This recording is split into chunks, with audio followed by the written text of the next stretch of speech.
Well, hello, and welcome to another episode of the Primetime Podcast. So, I talked with you a little bit about this past week on the second episode of the podcast. There's a couple things I want to correct. One is there was a correction looking at the Mobile County Sheriff's Office record database. I've still not been able to find any of the data of the crime stats for the county on the sheriff's web's page. However, I was able to find some things through the alabamacrime.gov report on their dashboard, but it does not really seem to kind of tell the whole story. It says there's 100% clearance of over 500 and something cases that were reported for 2023, and certainly that's got to be a typo. So we don't really know at the end of the day, I guess, what those numbers really look like, and I just want to be 100% transparent with you. When you look at the federal website for neighbors, it's kind of hard to make out as well. Those numbers are different than what's on the state. Maybe I'll show you a little bit here in just a minute on kind of what that looks like. But that's not necessarily the sheriff's fault or the sheriff's office fault. We had that problem with the state. I think a lot of the problem is with the state's automation system with all the respective agencies. In 2020, the federal government went from uniform crime reporting data, it was just the way they accepted the data, to the new data, which the acronym is NIBRS.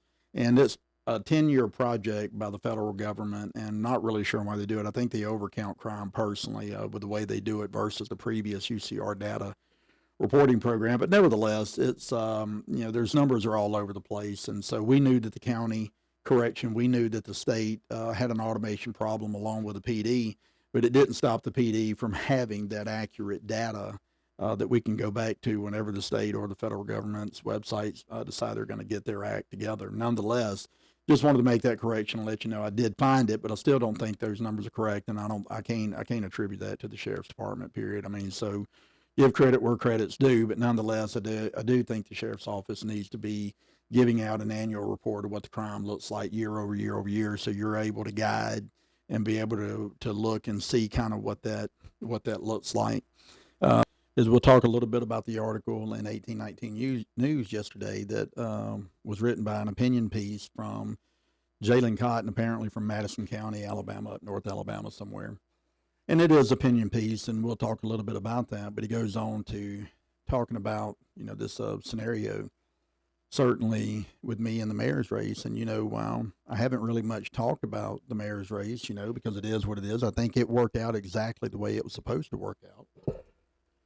But nonetheless, I do know that he goes on to say, and it's taking jabs, and I do think that some of these chiefs did very well.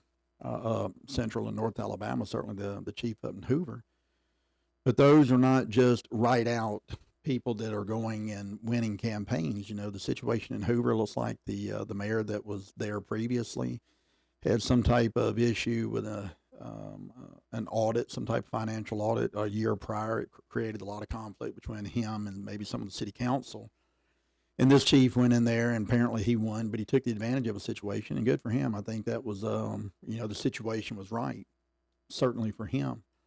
But I think it's disingenuous for people like Jalen Cotton to come in and you twist, manipulate, and turn a scenario, when I had nothing to do with any of those other races up there. But it's almost like we're going to cast a dispersion on this guy down here in South Alabama, right? Because I'm the guy that everybody loves to hate. And I'm okay with that. And I'm okay with that because when you stand significantly all the time and consistently and do the right thing, people are going to have a problem with that. Absolutely no doubt about it. They're going to have a problem with that. And so I just think it was disingenuous in that, as you talk about, the mayor's race for Mobile, what he did not mention is why the city officials of the city of Mobile, who I had litigation on, were also the same officials that were in charge of the Mobile voting precincts and the election process and the security thereof. Seems to me the right thing to do would have been some of those leaders to recuse themselves from that process. Maybe turn it over to the sheriff's office, maybe turn it over to the state. As I told you, I think it was on the first episode that the state did come back. The state attorney general did come back with the city and say, look, do not move these locations 90 days out before the election. The city moved them out approximately about 5.5 weeks. There is no way we will ever know the extent of voter interference that was involved. We'll never know the amount of people that did not get to cast a vote. I had scores of people to reach out to me, said, "Hey, I showed up at a poll. I've been voting there for years, and it was closed, no notification, et cetera, et cetera." My sister, I told you, she went to 3 different locations. Finally, they let her vote provisionally for whatever that's worth. Really didn't count as a part of the main part of the election as far as the general election was concerned until after all the votes were tallied up. But the truth of it is Mr. Cotton didn't talk about those things. What he talked about is that, well, maybe I was disgruntled. I don't know that I've demonstrated that I've been disgruntled or not. I know that the current administration at the mayor's office and the last administration who was supporting the current mayor, they all tried to make this an issue that I was disgruntled. I'm not happy with the way things turned out. I think it's dirty politics. I've told you that before. But, they put that narrative on you or on me. And they can continue to put that narrative on me. But the truth is, what it really comes down to is big money contracts and I upset at the apple cart. It's like I told you before. Jalen takes the circumstances of not winning the mayor's race to try to make it of somehow or another, I'm the bad guy. But you know what Jalen failed to do? I'll be frank with you, Jalen failed to tell the real reason why I was fired in terms of the city council. I had already made statements publicly in the press that I was willing to step down. And the counselors knew because I said I wanted this investigation because I really thought that at the time they were going to do the right thing. And I think in doing so, I demonstrated to them that, hey, this is kind of what we're looking for. So you can maybe set some new policies, set some new groundwork for all the administration going forward. We now know that was a farce in and of itself, the investigation, that is. But Mr. Cotton didn't address those things. He just made it like, oh, well, I was being adversarial. They removed him from office. That's not what happened. This is, I think it's disingenuous, and I think it's done intentionally. And the actions of Mr. Jalen Cotton are nefarious, obviously, to manipulate, twist, and sensationalize an event when that's not what happened. He'd have been better off saying, well, while it didn't work for Chief Prine, let me tell you why Chief Prine, or the catalyst that kind of set into motion 6 months before all this became public, and that was because the mayor's chief of staff asked Chief Prine to commit a crime. He had already committed that crime, but he asked Prine to do it, which was another crime. Prine refused, filed a grievance on him. Of course, the city attorney, the mayor's office, and the mayor said those were frivolous complaints. This is disingenuous. This is why Trump has been very popular being anti-media. You're not getting the truth. Yes, it's an opinion piece, but this is my opinion. Some of it's fact, but my opinion is Mr. Jalen Cotton, while an opinion, in my opinion, decided that he would ruin his own reputation, twisting, sensationalizing, omitting crucial parts of the scenario with me in the city. He didn't talk about the city, the same individuals that were backing the current mayor. Some of those that I have litigation on were in charge of the voting precincts and responsible for moving that. 5.5 weeks. It was either complete incompetence or intentional. You can decide which one they are.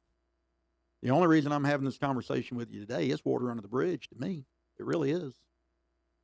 It's because Mr. Jalen Cotton decided that he wanted to do a piece. So I think that they need to either cut it out, or maybe people like us, you, me, we need to start calling the media out and forcing and making them do what their job is to do real reporting. But if you're going to do an opinion piece, have an opinion about the facts, not just what you think it may be. What Mr. Cotton didn't do is tell us why he didn't win his election in Madison for the school board seat in 2022. I'd like to know what that is. Give me an opinion on that, Jalen. Tell me about that situation. These companies, broadcast companies, reporting companies, whatever you want to call them, they are for-profit industry, and their job is to sensationalize, twist, and manipulate the truth. And they're all doing it to get at you. I would just simply say this, that it's water under the bridge. I think the mayor's race turned out exactly the way it was supposed to be. It's the city of Mobile's problem. It's the mayor's problem to be able to deal with some of the things that are going on down there. And I think he's in a a great position to really get the job done. Don't know that he will, but we'll see. Only time will tell. But it is so disingenuous for Jalen Cotton, whoever this young man is, to write an opinion piece and leave so much crucial information out. So it's either intentional or, again, incompetence on his part. It's just my opinion.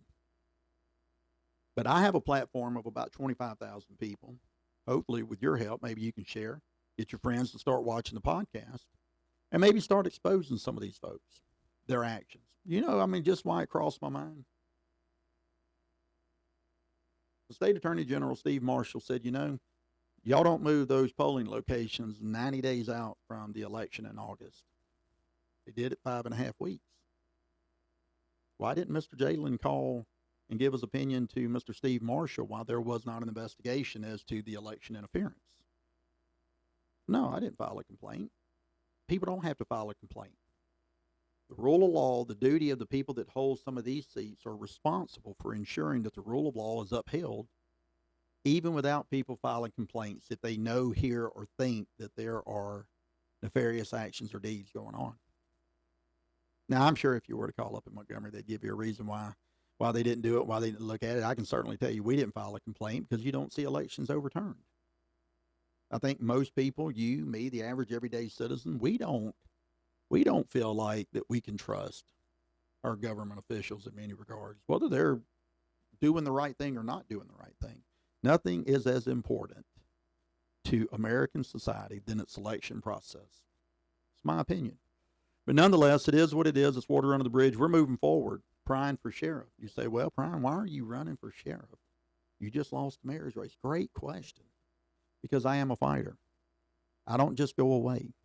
That's what fighters do. The truth of it is the same Mobile money, the same old Mobile establishment are now getting behind the current sheriff. Not because they love him, not because they like him, because they don't need a guy like me coming into office. Because the sheriff's office in the state of Alabama is a very powerful position. He has the authority to do the investigations that need to be done. Oh, I know. Lanyap and Jalen will come back and say, oh, he just wants to be vindictive. No, we have a serious problem, not only locally in the state, and we also have a problem in this nation with corruption, unethical conduct, and even politicians turning a blind eye to what they know is the right thing to do, but yet still refuse to do it. I'm just cut from a different cloth. I don't know what happened to the men in our society. I really don't. Oh, they'll tell you, as I told you in the first episode, we called it building consensus. Prine, he's just adversarial. No, Prine can get along with anyone. But Prine also believes in an oath of office. Why do you think every single politician that takes office has an investiture where they stand before a judge with their little Bible, whatever it is they have, and they swear an oath to uphold the rule of law? That's what they're doing. And yet they continue to turn a blind eye. That money, power, and influence in Mobile County is real, my friends. Help me help you stand for right. Because right now it may not necessarily affect you, but there will come a time when it may very well affect you. And the actions we take today as a society, as a voter, putting the right people in office, will determine the outcome down the road should we find ourselves in need of law enforcement or worse, on the end of an investigation of the law. So help me help you is what I'm asking you to do. That same group of people, the same Mobile money. There's a young lady that she does all the fundraising. And she goes to all these little established candidates and raises money for them from the same benefactors. Is there anything wrong with that? Absolutely not. The point in even relaying that to you is to show you just how powerful that money and influence really is, because it's about control, power, and money. Now, I can't force you to do it. I would ask you to go to the state of secretary's website, sign up. Takes all of about 3 minutes. Mobile County will send you a voter's card to get registered to vote. They'll tell you where you're supposed to go if they don't change the election process. This is my attempt to try to do the right things here by you, the voter. If I did not see all the nefarious, unethical, and the corrupt things that go on in our government, I wouldn't be making a fight for it. You say, well, Brian, you saying things like corruption. Well, corruption sometimes is not just criminal conduct. Sometimes corruption is wrongdoing. You know politicians are doing something. You have an obligation to stand up to it. You refuse to do it. That's corruption. It breeds corruption. It allows corruption to tweak and come in that door. And once it gets a foothold, you can't get rid of them. So it's a lot of lingering on my part. I get it, but I'm very serious about doing the right thing. At the end of the day, you, the voter, is going to have to decide who do you want sitting in the Mobile County Sheriff's seat. You think back over all the times that you've been slighted by a deputy. You think about the times where your investigation was not handled properly. You think about the times you didn't even get a phone call back. How many times did you call the investigator? How many times did you email or call the Mobile County Sheriff or one of his commanders and never got a call back? How many times were you told, no, we're not going to do that for you, and they didn't even have the courtesy to listen to you? That's failure of leadership. My commitment, as I told you in the contract with you, the Mobile County citizens, and certainly the voters, is we will listen to you. That is our job. That is what we are supposed to do. And when we get to a point where we're so arrogant, prideful, and egotistical that we can't do that, we've lost our way. We've lost our moral compass. So as I outlay these things to you, I just want you to understand just how dire these things are. It may not mean nothing to you. This is one of our biggest problems, mine included, me and my family, is we have to remind ourselves, get off the phone, get engaged. There's things that really do matter to you. Well, friends, thank you so much for the opportunity to come to you again. We're going to try to put these podcasts out every Monday and certainly every Thursday afternoon. Just come to the Facebook or Instagram social media pages at Prime for Sheriff. Again, thank you for the outpouring of support and emails. Continue to send us those requests on what you think that you want to hear or the topics you want to talk about. Doesn't matter really what it is. Doesn't even have to be anything about the sheriff's race. I'll be glad to talk about anything to you, answer questions that I can answer for you. But I do want you to know, thank you so much for the outpouring of support. We certainly appreciate it. We got a long way to go. May 19th, 2026. It'll be here before you know it. Get registered to vote. And as always, we love you. We appreciate everything that you do. And just be mindful that, Lord willing, and the creek don't rise. We'll see you again on the other side. God bless.